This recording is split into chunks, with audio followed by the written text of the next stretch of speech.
Hello friends, welcome to New Roots Nagpur. ह्या पेशंटला receding hairline होती.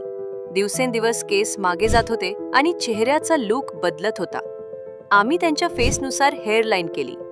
नो शेव टेक्निक वापरून आम्ही 2700 ग्राफ्ट्स ट्रान्सप्लांट केले.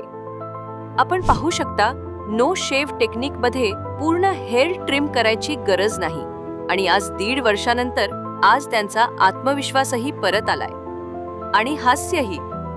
तुम्हालाही अशी समस्या भेडसावत आहे का? तर आजच भेट द्या New Roots hair clinic Nagpur, जिथे आत्मविश्वास पुन्हा मिळवणे शक्य आहे.